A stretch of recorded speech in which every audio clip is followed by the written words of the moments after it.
Can you imagine if Leo from That 70s Show was KD's head coach? Talk about a stoner fest right there. KD would have the ultimate plug right there.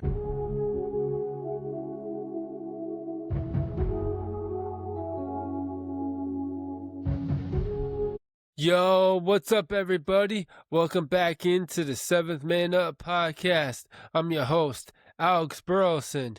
All right, so far in season 3, there's one thing that I haven't really talked about or brought up in a while. Can you take a guess?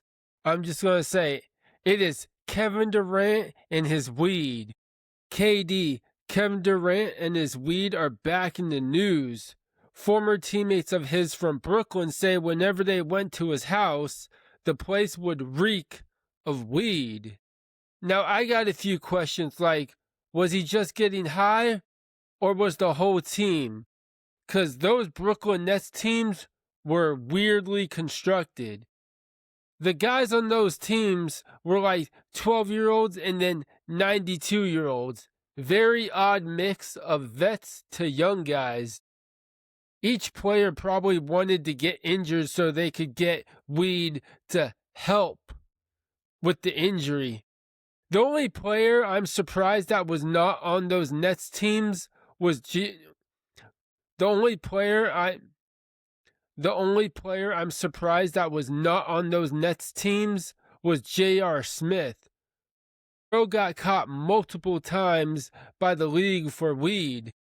I was going to try and find this clip talking about how J.R. Smith bought weed from a dude in Sac and then got tested a few games later off of that weed. It's a rare clip, and out of downtown Sac like that, I can believe it. Now, Kevin Durant is probably glad the season's almost over so he can go and smoke consistently again. Like bro's house in Houston, I know don't smell like that. To help with withdrawals, KD probably has weed-scented candles. Scents like bubblegum cannabis, citrus cannabis, and floral cannabis. I don't smoke, so I was taking guesses on scents of weed. Trust me, I do not smoke. And I'm clarifying that I don't smoke, because a comment on one of my shorts was, "You can tell he blazed up before this." That's crazy. I ain't got the stoner look. I can do the stoner voice though, like, "Whoa, dude." I don't really know. That's either a surfer dude or a stoner. Can you imagine if Leo from That 70s Show was KD's head coach? Talk about a stoner fest right there.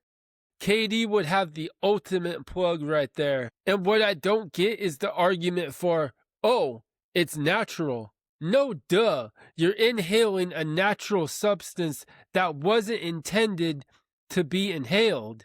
Yes, it can be burned and the smoke of it can get one high, but smoking it, even though it's been normalized for so many years, I still don't get. Off of the smell of it, one can get high too. Which brings me to this story right here, that at the gym I go to, there's a whole bunch of dudes that come into the gym and they'll just reek of weed or come in and they're just already super high. And I remember this one time where I was waiting my turn to play some ball and then these 4 or 5 dudes walk in and they just reek so much of weed where I had to step out or I had to like cover my nose. But with how much I was trying to withstand it, the smell of it got to me where I started to get a secondhand high. And so I just dipped. I was like, all right, I'm not going to do this. At my work, I swear there's this older lady who's one of the aides, and she always smells like she puts on way too much perfume and expired too. I don't say it, but I think it. That lady, you're at a school. You're not on a date. Who are you trying to impress with that much perfume? With that smell and the weed, tough choice. But I'd rather take the weed. I got too sensitive of a nose to smell all that expired floral perfume. Hoops is supposed to pull people away from drugs. How the heck we go from players doing cocaine in the 80s to players doing weed? For one, cocaine is more dangerous, and 2, how the heck did weed come after? It's supposed to be the other way around. Start with the weaker drugs and then go to the harder drugs. Now, if that was the case, we might have gotten to see Len Bias in the NBA. All right. Enough of the serious drug talk.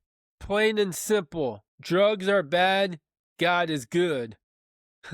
I almost wrote that as like a caveman saying that, like, drugs bad, God good. It's true though. All right, switching it on to some NBA stuff here. Playoffs are coming up, and I'm excited for that. The Spurs are looking like the real deal that can possibly take down OKC in a series. Wemby is looking like a future MVP. And Harrison Barnes isn't dipping into the background of Wemby, Fox, and Castle like he would do with the Kings sometimes. Now, I love Harrison Barnes, but being real, he wasn't consistently rising to the ability that we know he can be. He would do it in small little spurts or at the beginning of the season to start with high averages, and then throughout the year just try to play well enough to maintain those averages. Now, I could be reaching with that one, but that's what it looked like at times during his Kings tenure. All right, moving on to the Detroit Pistons. Man, I'm a diehard Kings fan, but it feels like on this podcast I'm talking an awfully lot about the Detroit Pistons. They deserve it though. So, Pistons been having a heck of a year, and I want to see if they can continue that into the playoffs. And, bro, I'm praying for Cade Cunningham so he can get back. Scary injury right there. A collapsed lung is no joke. Cunningham, let's be honest, was a late bloomer into becoming a superstar. At this point, I'd put him in the category of SGA, Ant, Giannis, and other superstars around the league. All right, so a little shorter pod. I love this podcast and you guys tuning in. So, as always, remember to stay up with them threes up. Love, joy, and peace. See ya.